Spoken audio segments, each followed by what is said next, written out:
I'm going to try to make this episode quick. Keyword try. Because there are things that like really stood out, not in a good way.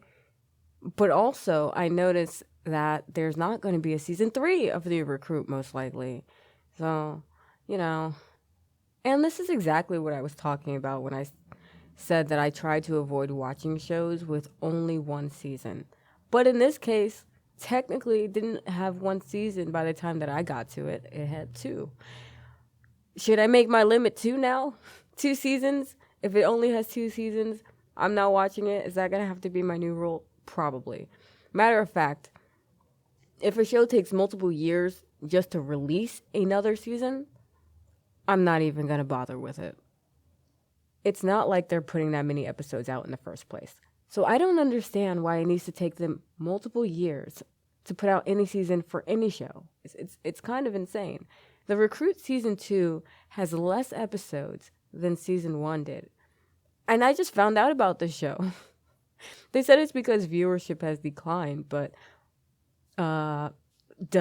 Of course that's going to happen, because what the F did you think was going to happen? Viewership is obviously going to decline if you make people wait multiple years just to watch a new season. And I'm like, it's just so shocking that the streaming services haven't learned this lesson by now. Don't expect your shiz to pop off the way it was before if it takes you this long to put out more seasons. It's just wild to me because not only are you screwing yourself over by waiting multiple years to put out another season, but now you're screwing over the audience who were into the show and had to wait for it. So if another season eventually gets put out, the audience, the original audience, is either just going to be like, F you, or they're just going to completely forget about the show altogether. But I don't know. I could be completely wrong about what other people are thinking in terms of this, but I highly doubt it, because this feels like a common feeling that most people who watch TV shows would have. If you've seen the show, or if you've seen any other show that's basically done this, let me know in the comments, because personally, I really do try to avoid anything with one season, but now I think I'm going to make my limit 2, which is unfortunate, but it is what it is. I mean, there still are a ton of shows out there with multiple seasons out already, so I'll just focus on those. I was watching the second season of The Recruit, and I was just like, what is this? This is not what I was expecting for the second season of The Recruit.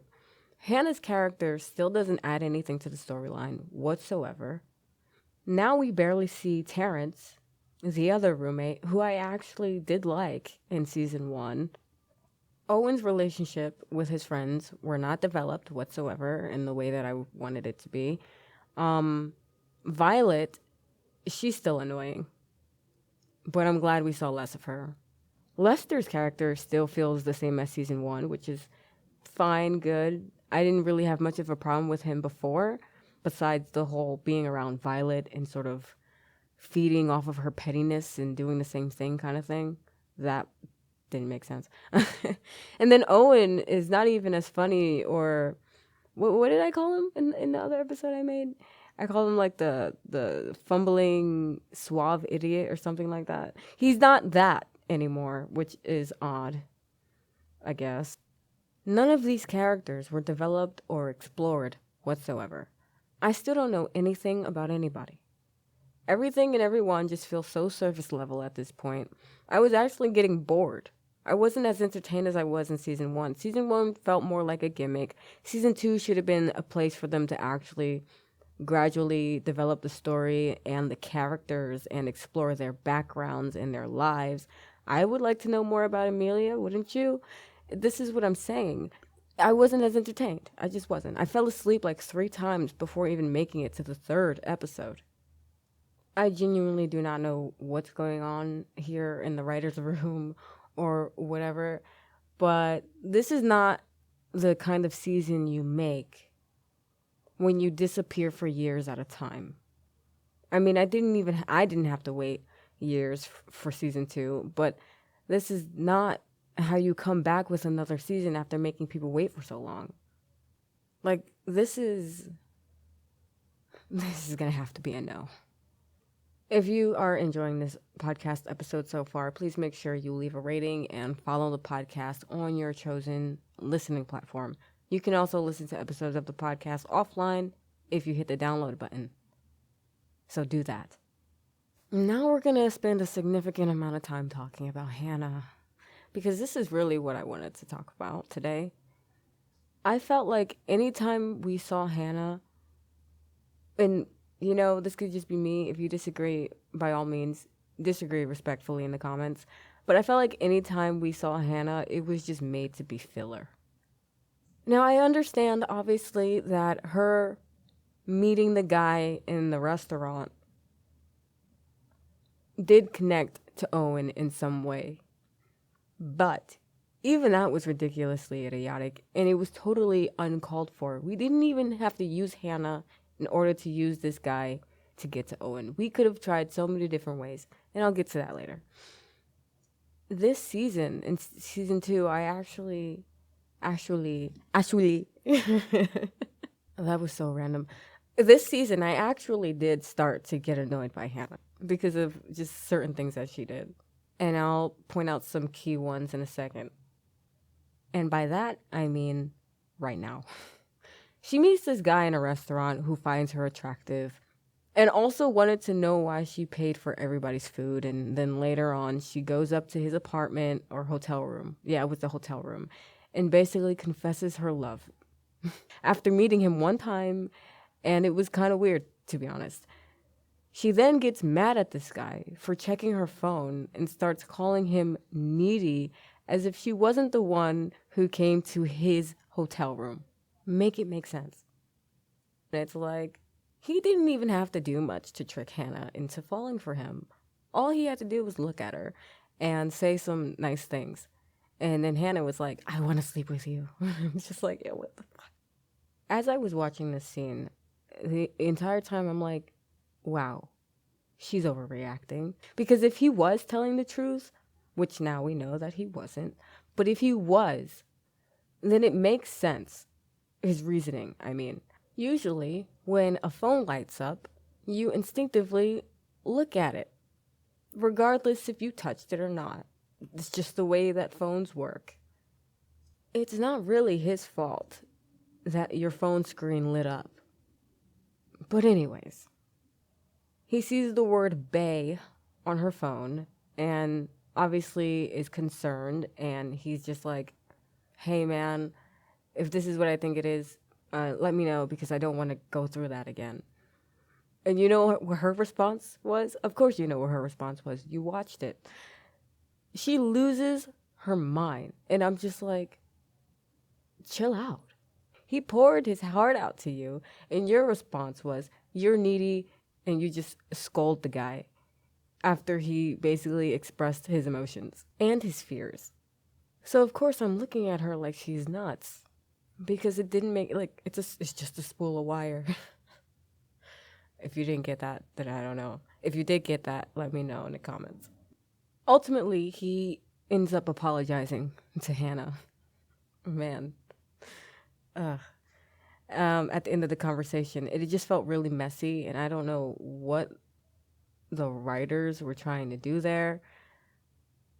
But obviously, it didn't work if I thought she was the crazy one in this situation. Even finding out later on that he was spying on her the entire time, that scene did not make it seem like that. It just, and not in a good way, it just made her look insane. Like, I don't know if they were trying to make her look insane or they wanted us to be suspicious of the guy, but if they were trying to make us suspicious of the guy, it definitely did not work. Because nothing about that was suspicious. It was more annoying, if anything. Let me know if anybody else, like any of you, saw this and thought what I thought, because that's what I got. I watched it and I was like, ooh, dude, you gotta go. The other thing that Hannah did that annoyed me was the fact that she had the nerve, the audacity to blame Owen for the situation she put herself in.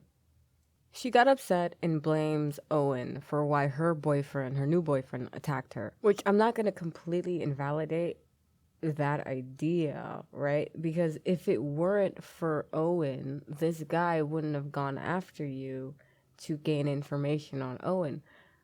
But as I stated already, you're the one who walked up to his hotel room and proceeded to you did that all by yourself. Nobody forced you into this guy's hotel room.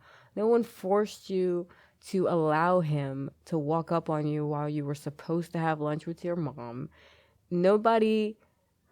You should have vetted the guy first. I don't know what to tell you. Girl, I'm sorry. Well, I'm not sorry. But your blame is misplaced because Owen did not bother you one time at all in this entire season. He didn't call you. He respected your relationship even and minded his own gosh darn it business. You're the one who showed up to his apartment that you moved out of, eating food with your boyfriend, and then proceeded to follow Owen into his bedroom while he was changing and getting ready to go back to work, while your boyfriend was sitting in the kitchen with Terrence eating dinner. So I just find it hilarious when later on she says to Amelia, oh yeah, I've been trying to get over him, blah, blah, blah. No, you weren't. No, you weren't. Based on everything that I am saying, we know that's not true. If you were trying to get over him, you wouldn't be at his apartment, and then you wouldn't proceed to walk into his bedroom. You, Terrence, and your new boyfriend could have had lunch or dinner somewhere else, but you didn't.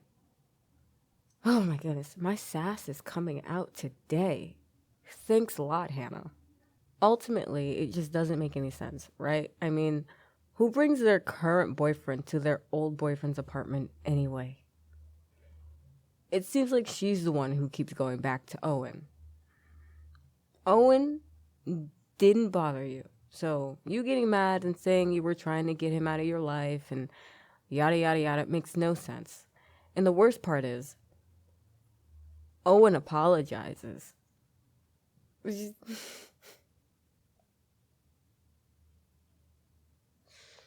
Why is Owen the one apologizing? It's not necessarily his fault that he had a target on his back, which led you to falling for a honey trap. I realize you can't see me, but I did like air quotes.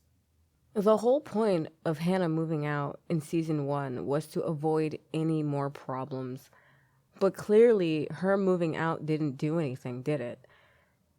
Again, another thing that I'm just going to blame on the writers, because why set that up if you're not going to stick to it? You made it seem like her moving out was going to solve all her problems, but then you continue to somehow include her in this season and make Owen's work life interfere with Hannah's personal life all over again.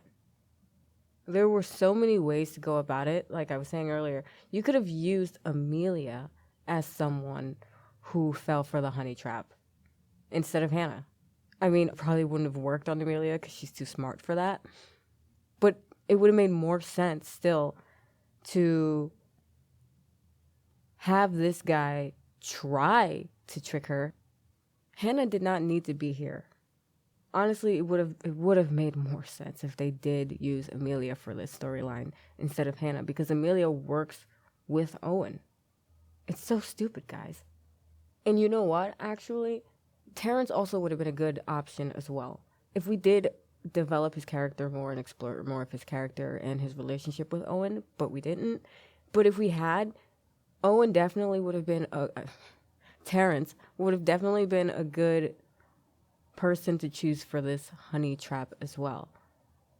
But definitely not Hannah. If you agree or disagree with me, let me know in the comments. Respectfully, of course. But I feel like I'm making a lot of sense. I don't know. I mean, I could be psychotic. I said certain things in the first episode about this show when I was discussing season 1 about how I wanted to see more of Owen's relationship with Terrence build and have that bond with his best friend. I said a lot of things. I don't remember everything I said, but basically that was it, right? We already established Hannah was gone. She was gonzos. She was done. She was not coming back. At least that's what I thought. I would have liked to see some growth or bonding between Owen and his petty AF coworkers, but that also didn't happen, and it kind of sucks because I was hoping, again, development, growth, and all this stuff would happen in season 2. I mean, it's been a while, hasn't it? And so when I didn't get that, I mean, we saw Lester and Owen work together a lot more in this season. Violet wasn't really here, as I said earlier, but that's a good thing because I didn't like her. I liked her less than I liked Hannah. It's just weird. Even Lester still has this sort of pettiness tendency towards Owen a little bit. And so, but it's not as bad as it was in season 1. But I would have really liked to see a coworker bonding thing there. Maybe some mutual respect, seeing that between the two would have been interesting. I don't know. It just feels like, because usually when you watch a lot of cop shows or spy shows or anything that involves two people having to be partners and working together, they usually have to have each other's back, right? Like there's no, like, you have to be willing to go for the bat. So when Owen doesn't have this relationship with any of his coworkers, it makes it really hard to watch when you're like, it would be better if they were a team. We also didn't get the same type of energy from the boss this season. I don't remember his name because we don't really see him that much. I mean, with most shows, I guess we don't really focus too much on the boss anyway, but because they sort of, in the first season, made him this memorable character somewhat, I was sort of expecting that for season 2. I figured that we were going to see a consistent amount of the boss man being sassy in season 2. But again, another thing that we didn't get, which is, again, fine, but I wish they didn't, I don't know. This whole season felt discombobulated. It felt like they didn't even remember anything about their own first season before making this second one. Owen's friend from his childhood, she seems nice, but she didn't need to be here either. She didn't add anything to the season. She was just another temporary fling until his next mission, because every time he's on a new mission, he finds a new girl anyway. So that obviously wasn't going to go anywhere, and it probably still won't if they make a third season. I really do wish they would have continued or found a way to make Owen and Amelia work, because I actually really like those two together. I can see potential there. I feel like it would have made for a pretty decent watch if done right and with care. The mission that Owen was on for this season, I'm not gonna lie, it was boring. It was stupid. I didn't care for it. I barely remember it. It was this guy who threatened the agency because he got his wife into some deep doo-doo, and he effed up, and the baby probably, is deceased. Goodbye, baby. But they never really brought that up either, which, again, I assume because the baby is no longer Max's daughter. She was there. Yeah, I don't really have much to say, If there's anybody who wants to add anything that I may have missed, or just, I just wasn't as into this season. I could care less for it. It didn't do anything. The entire time I was watching this season, I was just asking myself, what happened to the funny? There's no way the show has chosen on its second season to actually take itself a little bit more seriously.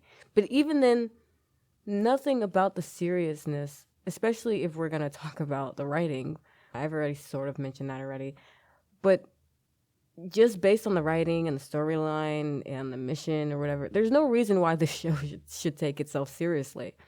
Dawn, I liked Dawn. Now she's gone. And I didn't do that on purpose, I swear. It definitely didn't feel like a satire mixed with a drama the way it did in season 1. I don't even have any final thoughts. I feel like everything that I said is what I said. And I'm going to go now. Let me know what you thought of this season compared to season 1. And yeah, I mean, if you enjoyed this episode, please make sure you turn on notifications so you don't miss any future episodes of the podcast. Also, leaving a comment letting me know whether you did or did not enjoy the episode would be helpful. But yeah, I hope you enjoyed the episode and you'll hear me in the next one if you listen to it.